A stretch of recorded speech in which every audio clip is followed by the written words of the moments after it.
Shabbat Shalom para todos.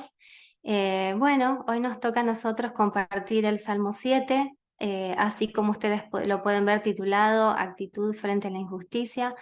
Ha sido un salmo que primeramente fue para nosotros, un salmo que a nosotros nos bendijo mucho, nos trajo muchos principios para enfrentar situaciones, aquellas que nosotros pensamos que muchas veces son injustas, aquellas situaciones que creemos que no tenemos por qué vivir, pero sin embargo el Señor viene a enseñarnos algo y es lo que nosotros queremos compartir hoy con ustedes. Para empezar, este salmo comienza con una introducción y dice así: Sigaión de David, que cantó al Señor acerca de las palabras de Cus, hijo de Benjamín. Y esta palabra Sigaión viene del hebreo 7692, que es Shigayón, o también se puede decir Shigayoná. Esta palabra viene de la raíz Yagá, que si bien tiene varias traducciones, yo subrayé o remarqué el estar arrebatado o estar extasiado, porque tiene que ver precisamente con el contexto de este salmo.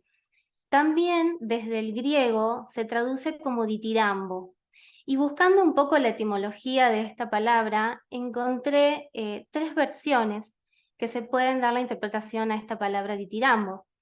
Y la primera es liti ramá, que significa dolores de parto, así como los dolores de parto se asocian a un gran dolor. Otra versión puede ser de triambos o iambos, que hace alusión a un canto o a un himno. Y la tercera versión dice que puede venir de la palabra dis, de dos, tira, de puerta, y en vaino, que puede ser entrar o meterse en. Entonces, teniendo en cuenta todas estas traducciones de esta palabra, nos puede dar la interpretación de que es algo como muy profundo y que provoca como un gran dolor. También puede indicar una clase especial de composición. En la oración del profeta Habacuc, que está en el capítulo 3, aparece esta palabra en plural como Shigeyonot, que significa a la manera de Sigayón. Al parecer es una indicación a la clase de música con la que acompañar precisamente esta oración.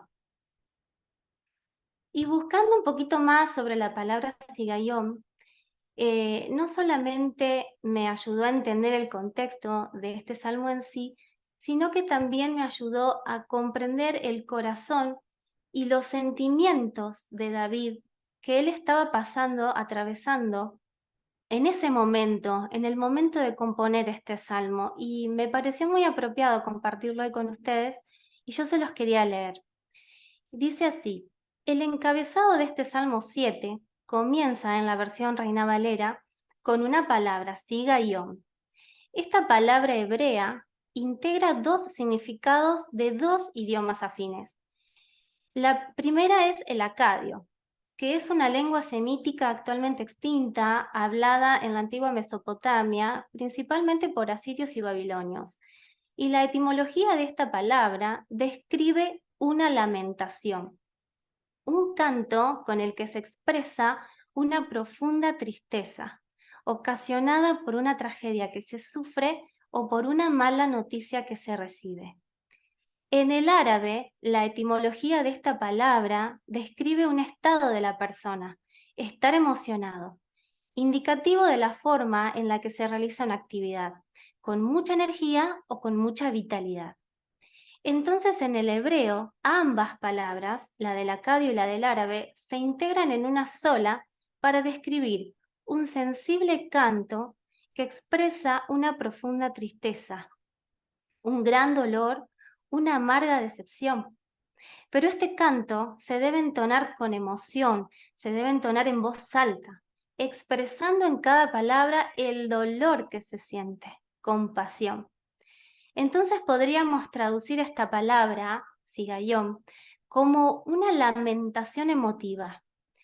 Seguramente que los músicos con esta palabra sabían cómo interpretar este salmo y los que cantaban sabrían darle al canto la emotividad que se pide en esta instrucción.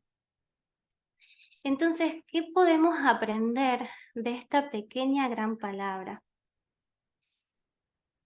Y aprendimos nosotros que la adoración es la oportunidad de expresar a Dios nuestro corazón a través del canto.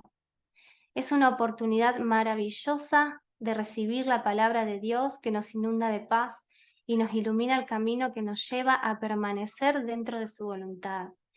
Es la oportunidad de gozarnos de su paz.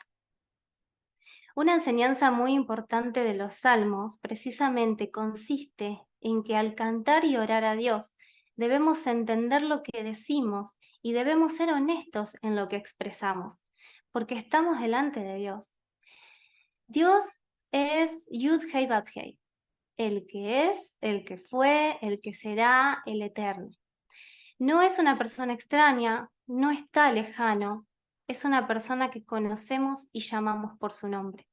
Además, el Señor es para nosotros, gracias a Yeshua, nuestro amado Padre. Él es un Padre para nosotros, la persona en quien podemos confiar prioritariamente, a quien podemos acudir en primer lugar. Es quien sabe entendernos a profundidad y quien tiene la capacidad de llevarnos a vivir en plenitud. David, en medio de una situación muy dolorosa, amarga, acude al Señor su Dios para expresarle cómo se siente, para decir lo que piensa, para compartir con él sus miedos, su dolor, su angustia y su esperanza de ser rescatados precisamente por él. David canta emotivamente su lamento ante el Señor. ¿Quién otro puede escucharlo como lo hará él? ¿Quién como Dios para rescatarlo? ¿Y nosotros a quién acudimos cuando estamos en situaciones de angustia? Cuando estamos en situaciones de adversidad. Frente a nosotros está nuestro amado Padre. Y con profunda sinceridad, oremos a Él y esperemos su bondadosa respuesta. Yo quería invitarles en este momento que podamos hacer una oración todos juntos y que si hoy nosotros venimos cargando una mochila muy pesada, podamos dejársela al Señor y que esta carga no sea ligera. Y que nosotros, así como dice David, que nosotros podamos esperar precisamente su salvación. Vamos a orar. Amado Señor, te doy gracias por este Shabbat que nos permites compartir tu palabra hoy. Te damos gracias, Señor, porque estamos acá hoy reunidos y atentos nuestros oídos a escuchar tus palabras. Señor, queremos entregar en tus manos hoy toda mochila pesada, toda carga, toda situación, toda angustia, Señor, que aqueja nuestras vidas y poder entregar en tus manos, Señor, y poder decirte que confiamos en ti y que la salvación viene de ti. Por eso te damos gracias, te alabamos y te bendecimos, porque tú eres nuestro Dios. Y más que nuestro Dios, nuestro amado Padre. En el nombre de Yeshua. Amén. Amén. Bien. Esta introducción continúa diciendo así, que cantó al Señor acerca de las palabras de Cus, hijo de Benjamín. Y la palabra Cus está conectada con la palabra negrito o morenito. Por ejemplo, la mujer cusita que tomó Moisés, que viene de Cushí, referente a los etíopes de África. Y no solamente puede referirse a una negrura física, sino también a una negrura espiritual, a una ausencia de luz que trae falta de cordura y esa falta de cordura precisamente trae locura. Entonces podemos decir que este salmo es una lamentación emotiva que David compone en el contexto de la locura, de la negrura o de la ausencia de luz de este hijo de Benjamín. Y quería pedirles, si ustedes se animan en el chat, ¿quiénes piensan ustedes que es este hijo de Benjamín, que padeció locura y que fue contra David, y que precisamente a David le causa mucho dolor, porque es una persona, un ser muy querido de David? Los que se animan y quieren poner un hijo de Benjamín que padeció locura. Exactamente, muy bien, ahí estoy leyendo. Así es. Ana Ruth, Oscar, Diana, Javier Sánchez y el rey Saúl, precisamente, exactamente. Por eso, el rey Saúl fue una persona, o era una persona muy estimada y muy querida por David. Por eso entendemos que esta lamentación, que este canto, era muy dolido precisamente por él. Para poder entrar un poco en el contexto y ver qué fue lo que pasó entre ellos, me gustaría leer 1 de Samuel 18 del 6 al 12, pero me gustaría pedirle a alguien, si se anima a leer, para llevar este salmo un poquito más dinámico. No sé si Lincoln quisiera leer o designar a alguien. Claro que sí, vamos. 1 Samuel 18, del 6 al 12 dice, Saúl tiene celos de David. Aconteció que cuando volvían ellos, cuando David volvió de matar al filisteo, salieron las mujeres de todas las ciudades de Israel cantando y danzando para recibir al rey Saúl con panderos, con cánticos de alegría y con instrumentos de música. Y cantaban las mujeres que danzaban y decían, Saúl hirió a sus miles y David a sus 10.000. y se enojó Saúl en gran manera y le desagradó este dicho y dijo, a David dieron 10.000 y a mí 1.000. No le falta más que el reino.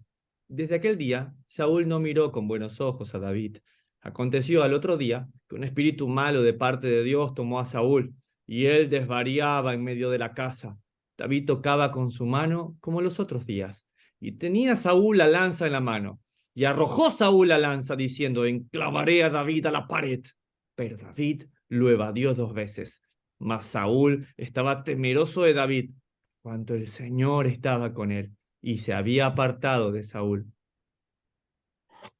1 Samuel 19:1. Sí. Habló Saúl a Jonatán, a su hijo, y a todos sus siervos, para que matasen a David. Pero Jonatán, hijo de Saúl, amaba a David en gran manera. Amén, gracias, Lincoln, por leer. Bueno, ahí como ustedes pueden ver, yo subrayé en el versículo 9 y dice, y desde aquel día Saúl no miró con buenos ojos a David. Y esto fue por causa de sus celos, precisamente, por causa de su orgullo y de su egocentrismo, porque justamente cuando las mujeres danzaban y cantaban, él vio que como que alababan un poco más a David y su estima quedaba baja. Entonces desde ese momento su orgullo, su arrogancia, despertaron esos celos que terminó trayendo una enemistad con David. Cuando te sientas en una situación de injusticia, recuerda esta oración. Así comienza David en este salmo. Y el verso 1 dice, Señor Dios mío, en ti he confiado. Esto automáticamente enfoca nuestra mirada en el Señor. Nos enseña a no ver la tormenta que nos está rodeando, sino solamente a Él. Esto nos recuerda un poco la historia de Pedro. ¿Se acuerdan la historia del barco en medio de la tormenta, que está Yeshua frente a sus ojos? Sin embargo, él desvió la mirada y la tormenta terminó hundiéndolo. Vamos a leer un poquito en Mateo 14, del 24 al 33.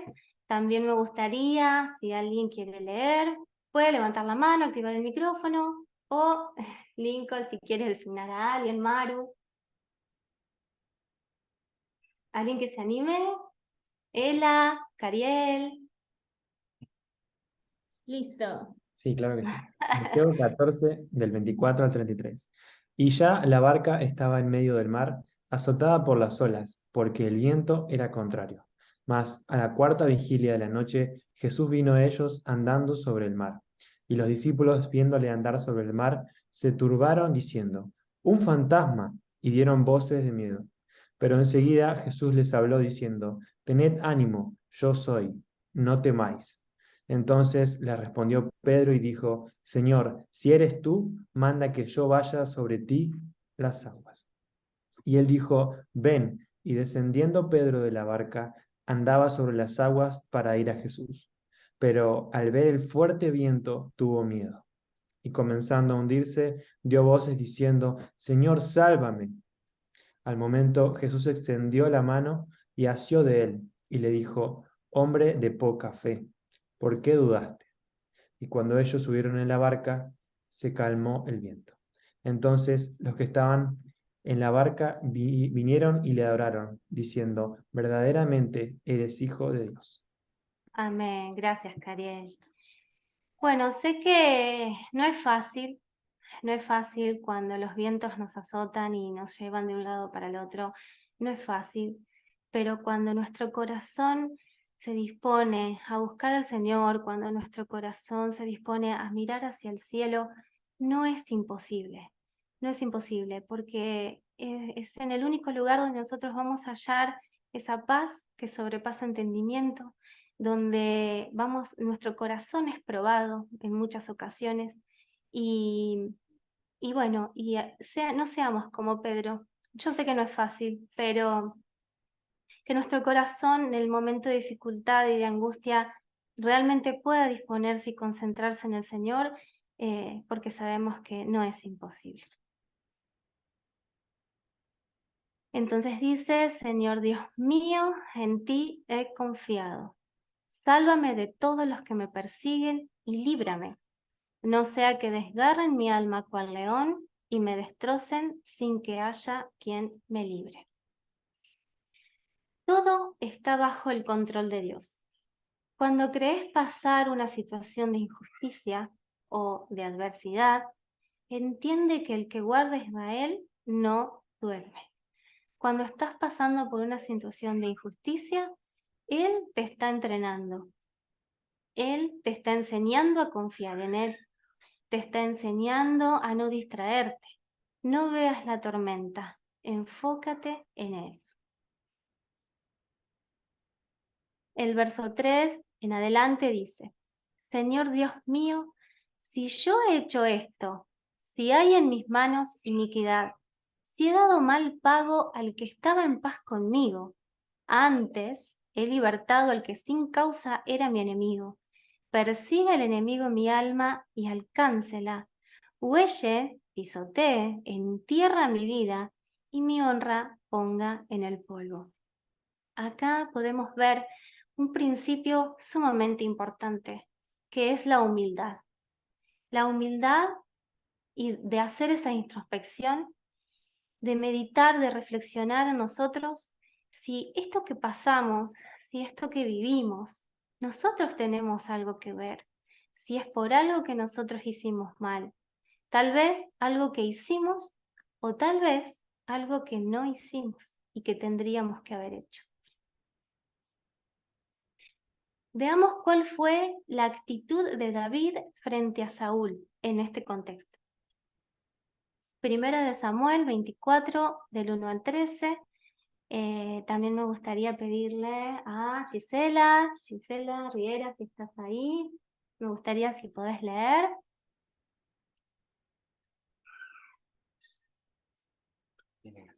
Primera de Samuel 24, del 1 al 13. Sí. La segunda Samuel. Primera de Samuel, ahí lo busco. Dale. Está ahí, pero prefiero leerlo de la Biblia. Bueno. Cuando Saúl volvió de perseguir a los filisteos, le dieron aviso diciendo, he aquí David está en el desierto de Engedi. Y tomando Saúl 3000 hombres, escogidos de todo Israel, fue en busca de David y de sus hombres por las cumbres de los peñascos de las cabras montesas. Y cuando llegó a un redil de ovejas en el camino, donde había una cueva, entró Saúl en ella para cubrir sus pies, y David y sus hombres estaban sentados en los rincones de la cueva.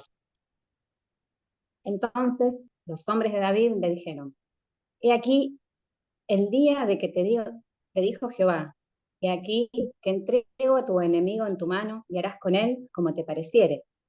Y se levantó David y calladamente cortó la orilla del manto de Saúl. Después de esto se turbó el corazón de David, porque había cortado la orilla del manto de Saúl. Y dijo a sus hombres, el Señor me guarde de hacer tal cosa contra mi Señor, el ungido del Señor, que yo extienda mi mano contra él, porque es el ungido del Señor. Así remitió David a sus hombres con palabras, y no les permitió que se levantasen contra Saúl. Y Saúl, saliendo de la cueva, siguió su camino. También David se levantó después y saliendo de la cueva dio voces detrás de Saúl, diciendo, mi señor el rey. Y cuando Saúl miró hacia atrás, David inclinó su rostro a tierra e hizo reverencia. Y dijo David a Saúl, ¿por qué oyes las palabras de los que dicen, mira que David procura tu mal? He aquí, han visto hoy tus ojos, como el Señor te ha puesto hoy en mis manos en la cueva.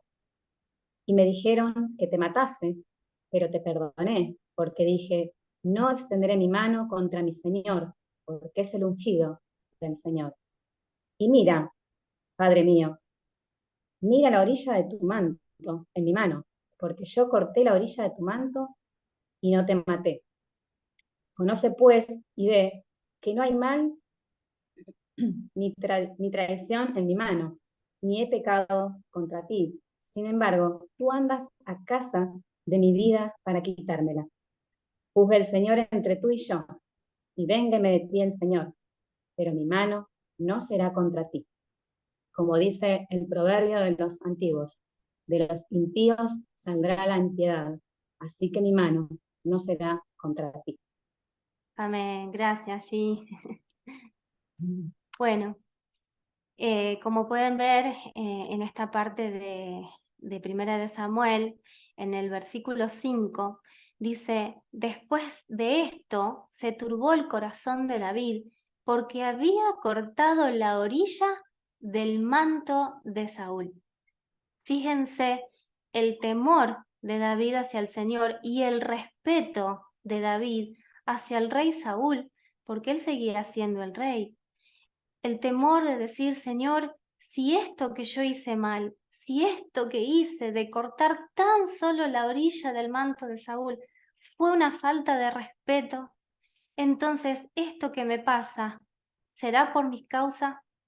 Y no solamente David tuvo la sencillez o la humildad de reconocer que quizás esto estuvo mal, sino que también tuvo el valor de reprender a los que estaban con él y decir, si yo no le voy a hacer mal, no voy a permitir que ustedes tampoco les hagan mal.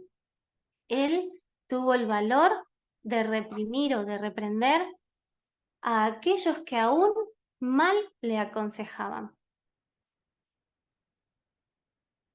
Podemos seguir leyendo un poquito más en Primera de Samuel 26, del 1 al 23.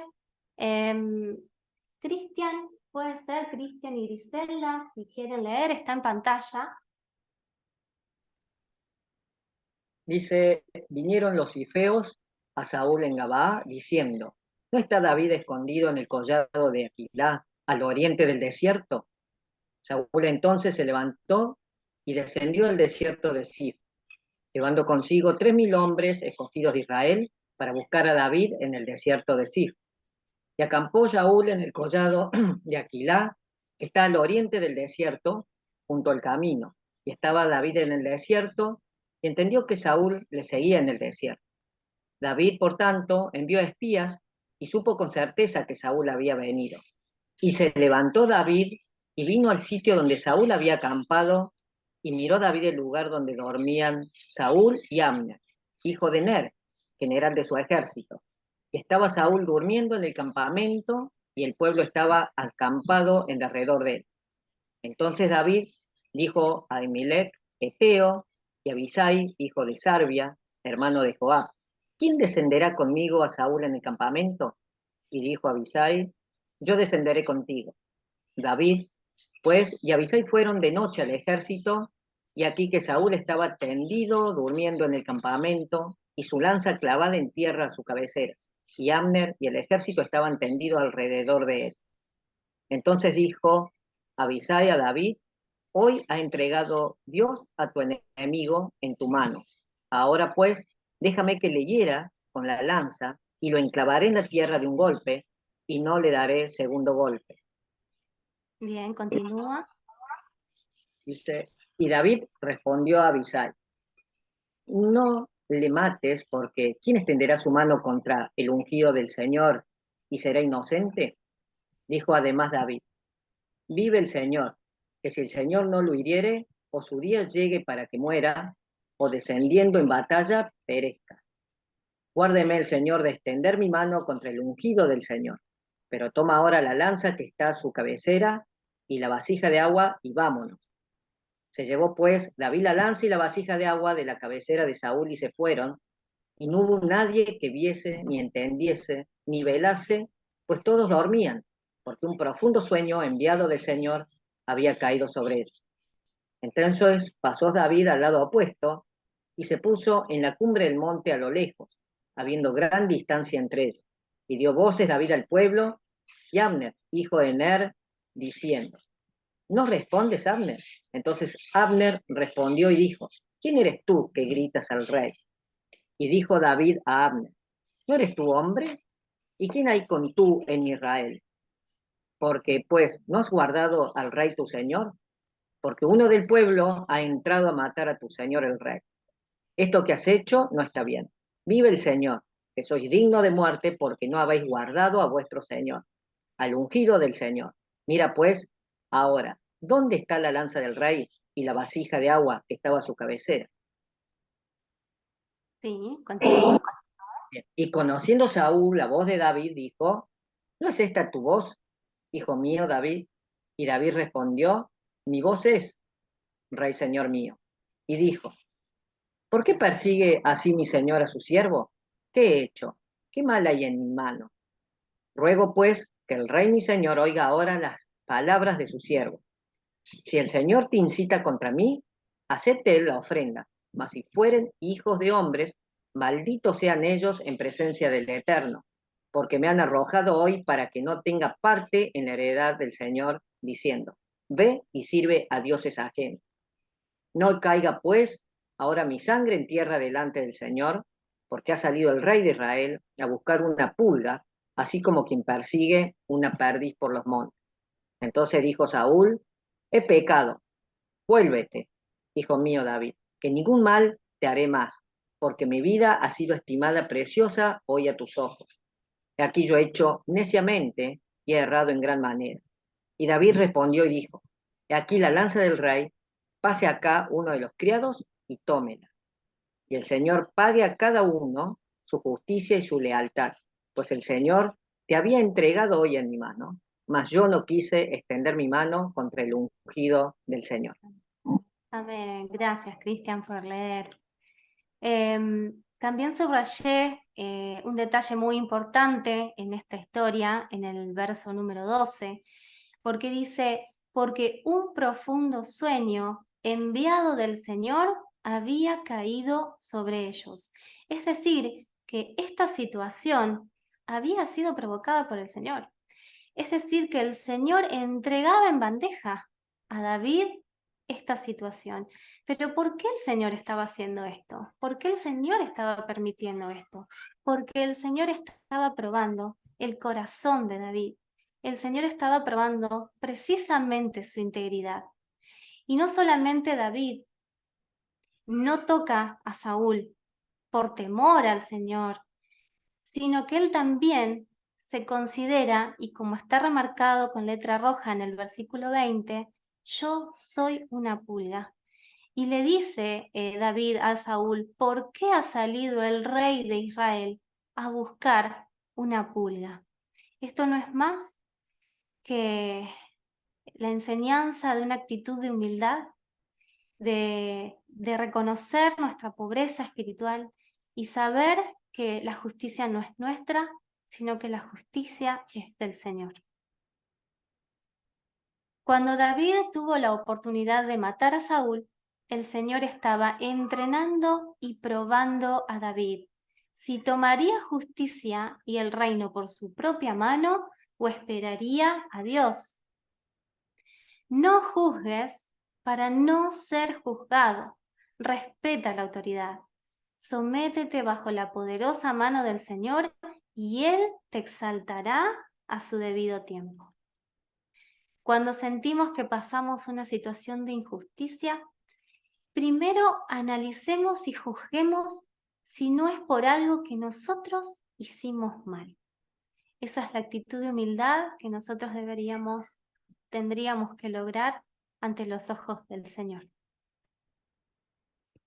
Cuando estamos viviendo una situación de injusticia, muchas veces nuestra naturaleza perversa y humana piensa que la culpa siempre es del otro y que yo no tengo nada que ver. Por eso Yeshua enseñaba en Lucas 6, 41-42, dice: ¿por qué miras la paja que está en el ojo de tu hermano y no echas de ver la viga que está en tu propio ojo? ¿O cómo puedes decir a tu hermano: hermano, déjame sacar la paja que está en tu ojo, no mirando tú la viga que está en el ojo tuyo? Hipócrita, saca primero la viga de tu propio ojo y entonces verás bien para sacar la paja que está en el ojo de tu hermano. Tremendas palabras de Yeshua. Entonces, repasando desde el versículo 3, dice: Señor Dios mío, si yo he hecho esto, si hay en mis manos iniquidad, si he dado mal pago al que estaba en paz conmigo, antes he libertado al que sin causa era mi enemigo, persiga el enemigo mi alma y alcáncela. Huelle, pisotee, entierra mi vida y mi honra ponga en el polvo, Selah. Y en este Selah, en esta pausa, yo los invito a que podamos nosotros meditar, que podamos nosotros reflexionar un poco sobre nuestras vidas, sobre nuestras actitudes. Y quería compartir con ustedes una canción que me gustaría que lo podamos hacer como una sincera oración al Señor.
Estás obrando, Señor,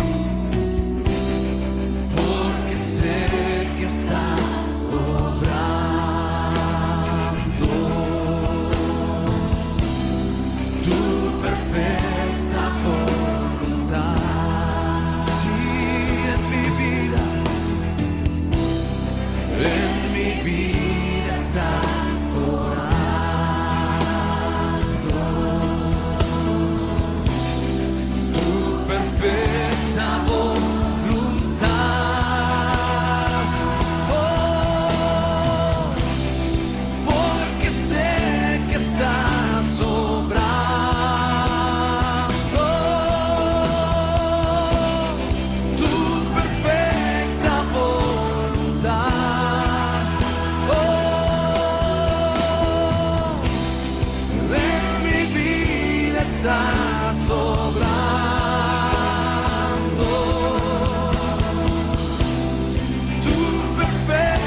Amén, Señor. Tú estás soberano en nuestras vidas, Señor.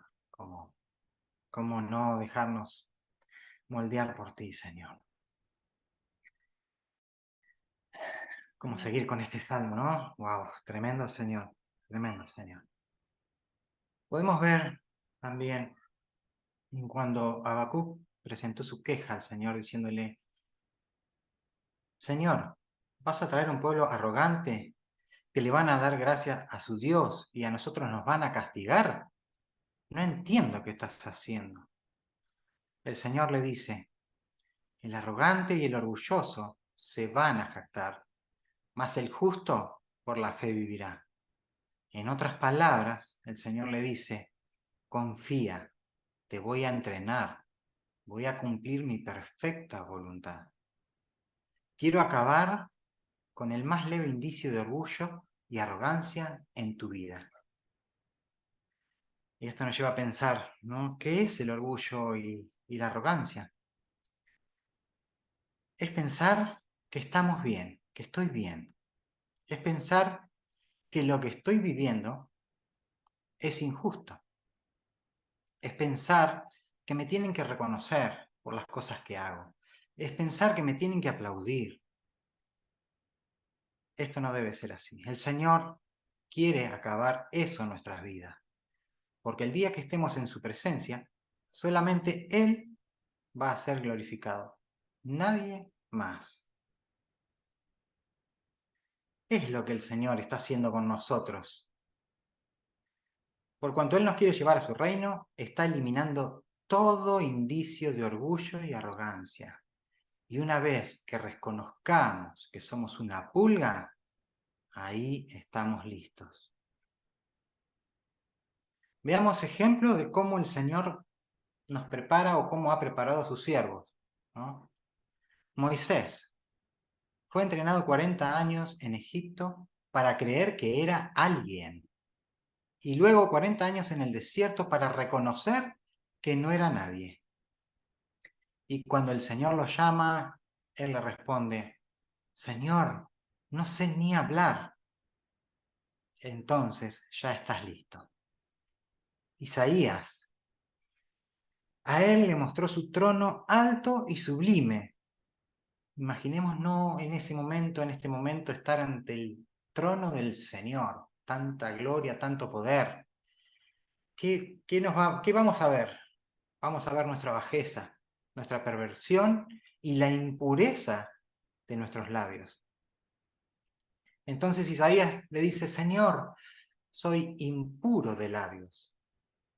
Y el Señor le dice: ahora sí estás listo para ir a anunciar mi nombre.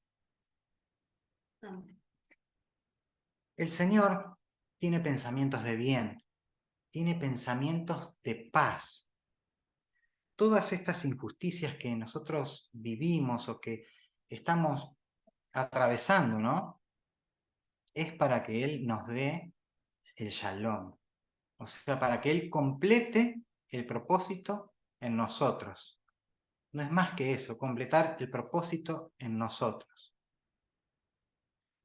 Entonces, cuando entendemos esto y nos consideramos una pulga y sabemos que no somos nada y que no podemos hablar ni nada, podemos seguir leyendo cómo David sigue este salmo diciendo: levántate, oh Señor, en tu ira, álzate en contra de la furia de mis angustiadores, y despierta en favor mío el juicio que mandaste. ¿Y quién es nuestro angustiador? ¿Quién podríamos decir que es nuestro angustiador, no? Podemos ver un ejemplo en Job. ¿Quién trituró el orgullo de Job? Fue Satanás, ¿no? ¿Quién también trituró el orgullo de Pedro? Cuando Pedro dijo: Señor, aunque todos te dejen, yo voy a luchar por ti. En otras palabras, le estaba diciendo: yo soy mejor que todos los discípulos.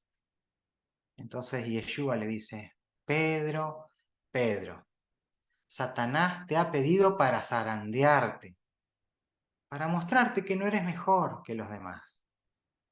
¡Wow! Señor, levántate en tu ira, álzate en contra de la furia de mis angustiadores, y despierta en favor mío el juicio que mandaste. Te rodeará congregación de pueblos, y sobre ella vuélvete a sentar en alto. El Señor juzgará a los pueblos. Júzgame, oh Señor, conforme a mi justicia y conforme a mi integridad. Wow, conforme a nuestra justicia, a nuestra integridad. Wow, podemos ver, como dice Isaías, si bien todos nosotros somos como suciedad y todas nuestras justicias como trapos de inmundicia, y caímos todos nosotros como la hoja, y nuestras maldades nos llevaron como viento. Esto nos muestra de lo que somos realmente, pero tenemos que recordar también la oración de Nehemías y las palabras de Pablo.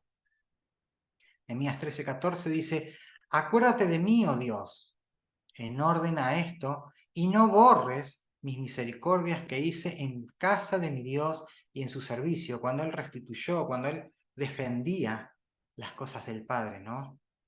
Y podemos leer también en 1 Corintios 3:13, la obra de cada una se hará manifiesta, porque el día la declarará, pues por el fuego será revelada, y la obra de cada uno cual sea, el fuego la probará.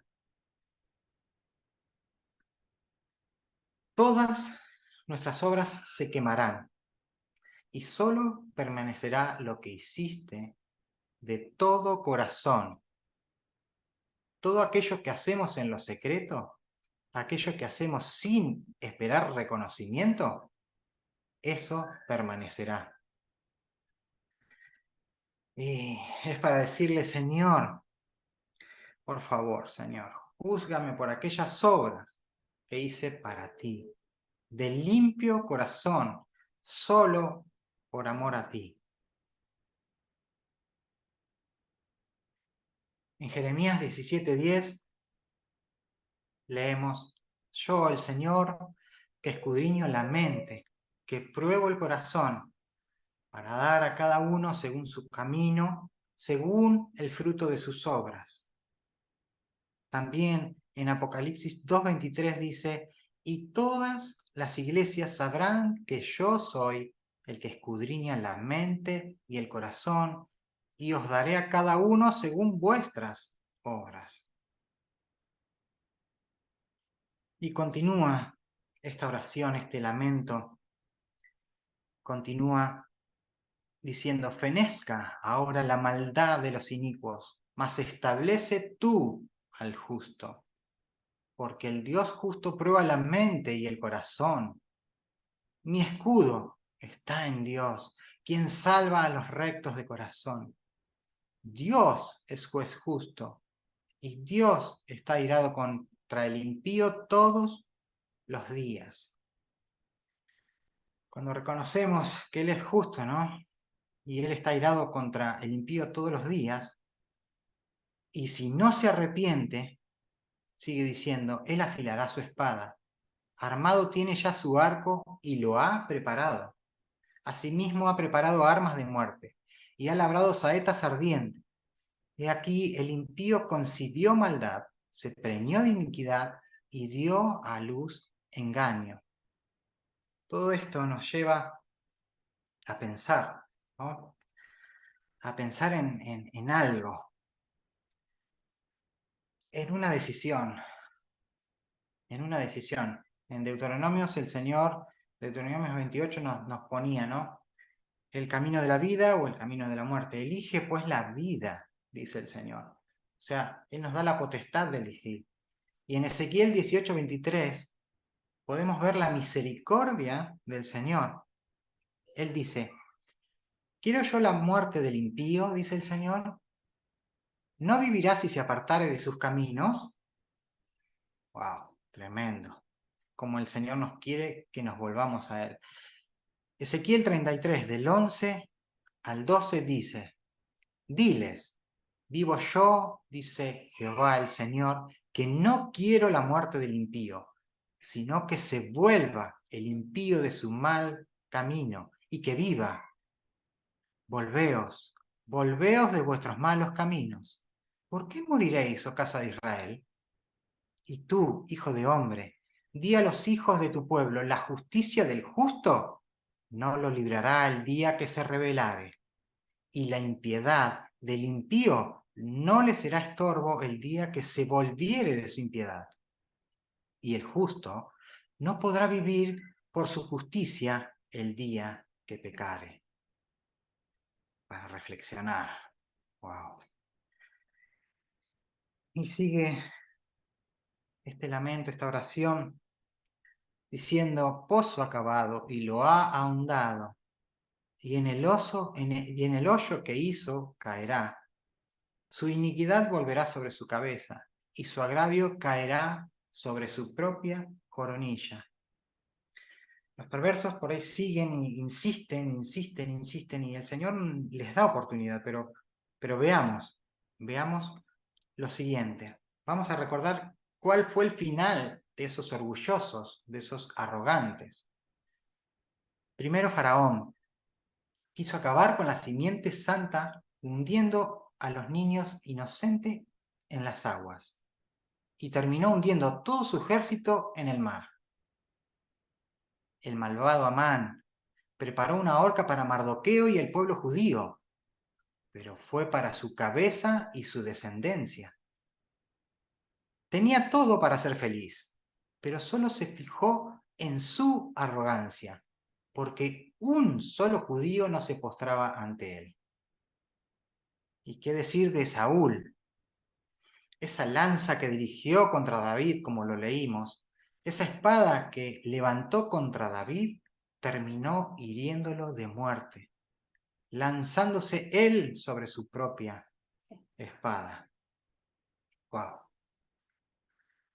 Tremendo. Y así termina este salmo, ¿no? Con tanta reflexión, tanto que pensar. Él dice en el último verso, alabaré al Eterno conforme a su justicia y cantaré al nombre del Señor el Altísimo.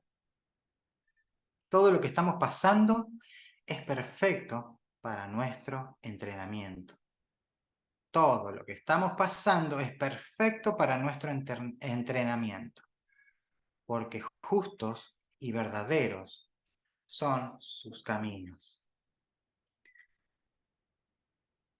Conclusiones. Lo que nos llevamos de este salmo es que podemos expresar o cantar nuestro lamento ante el Señor con entendimiento y siendo honestos, con profunda sinceridad. Confía en Él, nos está probando, entrenando para que no nos distraigamos y solo nos enfoquemos en Él. Ante una situación de injusticia, primero analicemos y juzguemos si no es por algo que hicimos mal. El Señor utiliza estas pruebas para quitar todo indicio de orgullo y arrogancia. Y cuando nos reconocemos como pulgas, solo así estamos aptos. El Señor nunca nos va a obligar. Aunque Él tiene el control de todo, nos da la posibilidad de decidir. Recuerda la actitud frente a la injusticia. Jehová eterno, Dios mío, en ti he confiado. Amén. Amén. Y aquí llegamos hasta el final del Salmo. Espero que haya sido de bendición para sus vidas. Y bueno, como para cerrar, queríamos compartir una de las letras del Salmo 119, la letra Gimel, que bueno, ya la van a poder escuchar también en la playlist. la playlist, así que queríamos compartirle esto y bueno, Lincoln, después de esto ya cerramos el Salmo. Muchas gracias, espero que haya sido de bendición. Podamos escuchar esta oración cantada, ¿sí? Es una oración cantada, y yo le digo al modo de Sigayón, como aprendimos esta palabra hoy. Espero les guste, que el Señor les bendiga.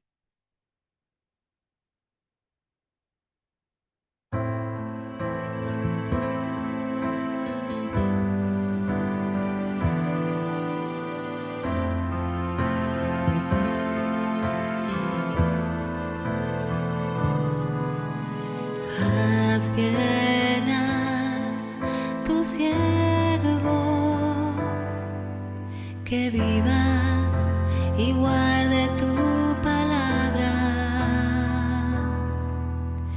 Abre mis ojos y miraré las maravillas de tu ley. Forastero soy